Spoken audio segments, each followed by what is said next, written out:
Today we will learn the following concepts of geometry, triangle and quadrilateral. We see different types of figures around us. Some of these are wheels of a cycle, the screen of a computer, photo frame, flag, kite and many more. With the help of the understanding of geometry, we can represent these objects into different shapes such as triangles, quadrilaterals, circles, etc. So let's understand these shapes a little bit more. First, we will learn about triangle.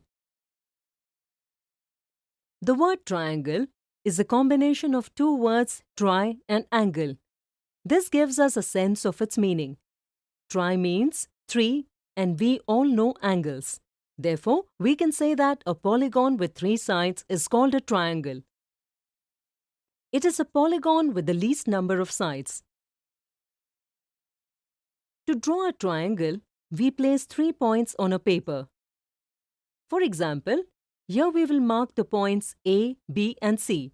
While taking the points, we take care that the 3 points do not come in a single line. Then we connect these points using line segments. This becomes a triangle. We know how to name a polygon. So, will you be able to name this triangle? Give it a try. Come, let me tell you. To name it, we start from one point and move in one direction at the boundary and write the subsequent points one after the other until we reach the starting point. The name of the triangle is written in an order such as ABC or ACB and make the triangle symbol in the beginning of the name of the triangle to represent that it is a triangle. In this way, we can read this triangle as triangle ABC or triangle ACB. Since we can start from any point to name it, we can also give the name of this triangle triangle BCA, triangle BAC, triangle CAB, triangle CBA. As you know, there are 3 sides to a triangle. Here the arms or sides are AB, BC and CA. It also has 3 angles such as angle ABC, angle BCA and angle CAB. The inside of the boundary of the triangle is called the interior of the triangle and the outside of the triangle is called the exterior of the triangle. In our life, we get to see different types of triangles. Look around and you will see many objects with the shape of the triangle. Now let's learn about quadrilateral. A quadrilateral is a polygon with 4 sides. In our life, we see quadrilaterals in many objects such as computer screen, table, kite, etc. A quadrilateral has 4 sides and 4 angles. Like here, the quadrilateral has 4 sides AB, BC, CD, DA and 4 angles, angle A, angle B, angle C and angle D. Can you tell us how to name a quadrilateral? Come on, try. That's right. We can write its name in different ways like quadrilateral ABCD, BCDA, ADCB or DCBA, etc. If any 2 sides of the quadrilateral have a common vertex, then such sides are called adjacent sides such as AB and BC, BC and CD, CD and DA, DA and AB.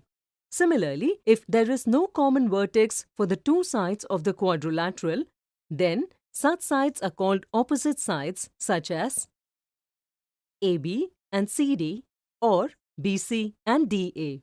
Similarly, if any of the 2 angles of a quadrilateral have a common side, then such angles are called adjacent angles such as angle A and angle B, angle B and angle C and angle D or angle D and angle A. But if no side is common between 2 angles of the quadrilateral, then such angles are called opposite angles such as angle A and angle C, or angle B and angle D. The inner part of the boundary of the quadrilateral is called the interior and the outer part is called the exterior. So today we learned the following concepts of geometry. In the next video, we will learn about circle.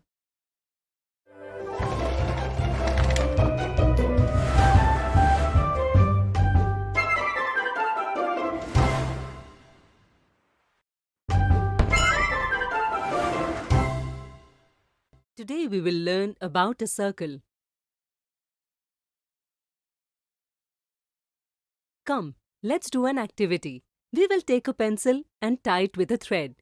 If we fix one end of the thread at one place and keep the other end of thread stretched and make a figure with the pencil, we will get a circle. Since we have kept the length of the thread equal, we can say that all the points of the circle are at an equal distance from this fixed point. Some other examples of circle are coin, wheel, chapati, bangle, etc. Can you give some more examples of the circle by looking around you? Try it. A circle is a closed curve on which each point is equidistant from a fixed point. This fixed point is called the center. Point O in the figure is the center of the circle. The center helps in identifying any circle. The distance from the center to a point of the curve is called radius, or we can say that the line segment connecting the center to a point on the circle is the radius. As the line segment OA in the given figure is connecting the center O and the point A on the circle, hence this is the radius of a circle. If we take some other point on the curve like BCD, then all these points are at the same distance from O as the distance from O to A. So, we can say that OA equals OB equals OC equals OD. Therefore, we can say that every point on the curve of the circle is at equal distance from the center. There is another important thing. Here we see that A, O and D are all in the same line. Or, we will say that the line segment AD is going through the center O of the circle. Such a line segment is called the diameter. The diameter of any circle is twice the radius. With this, if we add any 2 points of the circle, then the line segment formed from them is called a chord of the circle. Like here, all the line segments AC, AB, BC, BD, etc. are chords. Since the diameter of a circle connects 2 points, it is also a chord. Now look at the part A to B of the circle. Any part of the circle is called its arc. Like the part shown here is arc AB, which is shown this way. If we connect AB with a straight line, then the line AB and arc AB together form a segment of circle. That is, the part formed by a chord of a circle and its corresponding arc is called the segment of circle. But if we connect A and B to the center O, then radius OA, OB and arc AB forms a sector. In this way, the part of the circle formed by 2 radii and corresponding arc is called sector. If we see, diameter divides the circle into 2 equal parts. Each of these parts is called a semicircle. Here, ABD is a semicircle. If we start at point A and move on the circle, after some distance, we again come to the same point. The distance travelled at the boundary of the circle is called the circumference of the circle. So today we learned about circle. In the next video, we will solve some fun questions related to triangle, quadrilaterals and circles.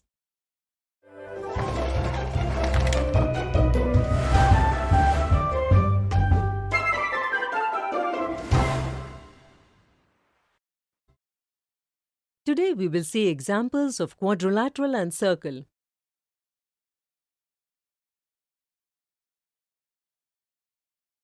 Make a quadrilateral EFGH and find out all pairs of adjacent sides, all pairs of opposite sides, all pairs of opposite angles, all pairs of adjacent angles.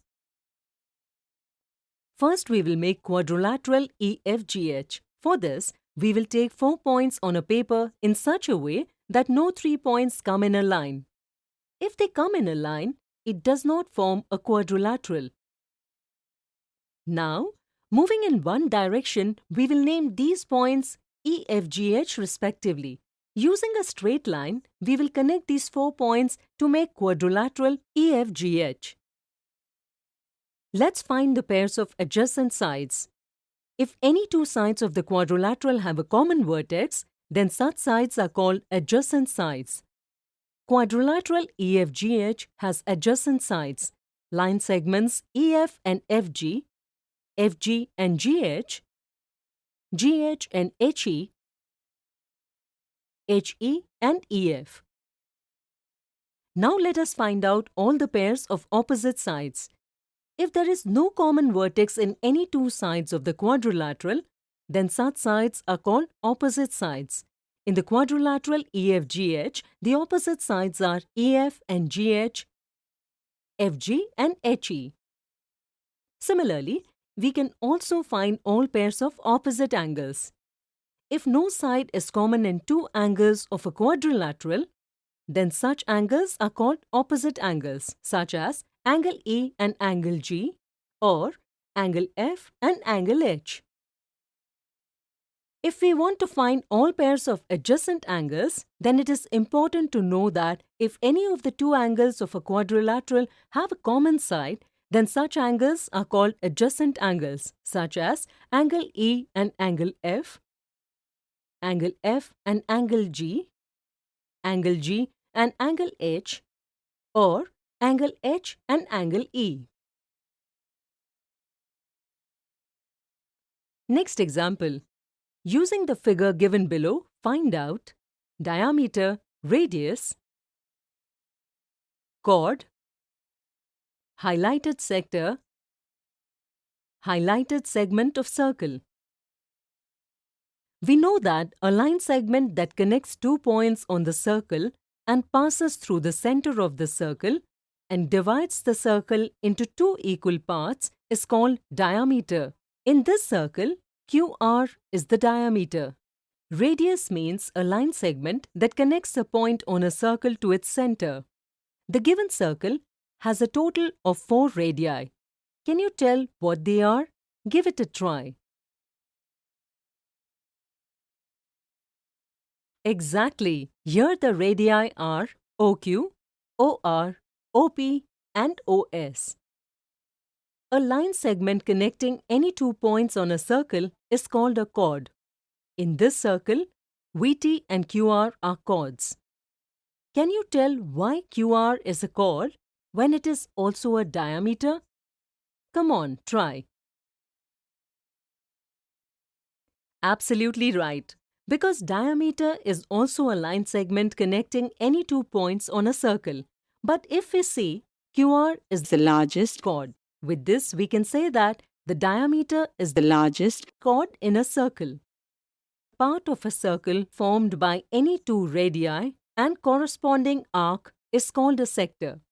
The area formed by radii OS, OP and arc SP in the given circle is a sector. Segment of circle is the part of a circle formed by a chord and corresponding arc of the circle. In a given circle, the part formed by chord VT and arc VT is a segment. Today we saw examples of quadrilateral and circle. In the next video, we will clear some misconceptions related to them.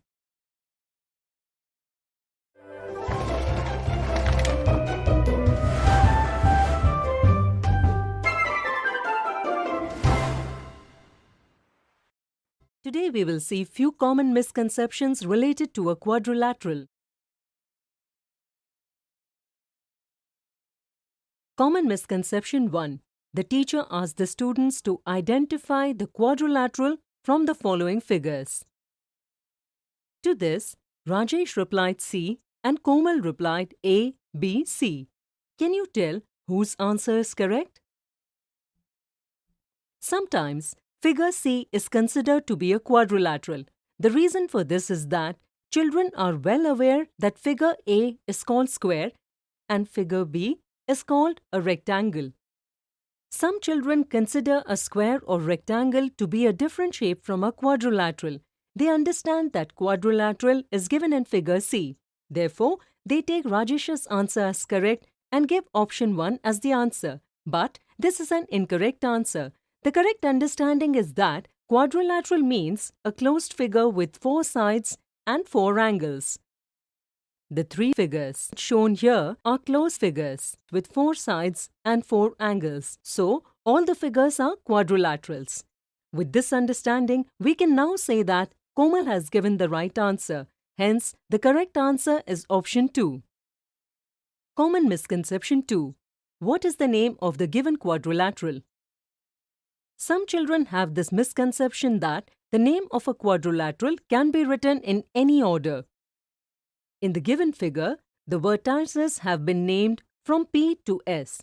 Children ignored the sequence of vertex, giving the name of the quadrilateral PQRS, which is the incorrect way to name a quadrilateral. Hence, option 1 is the incorrect answer to the given question. Some children understand that to name a quadrilateral, it starts from the point on the left of the quadrilateral, not from the point on the right. So they think that the name of the quadrilateral cannot begin with Q or S. This is also a reason that the name given in option 1 is taken as correct, but this too is an incorrect name. The correct understanding is that we can name any quadrilateral using vertices.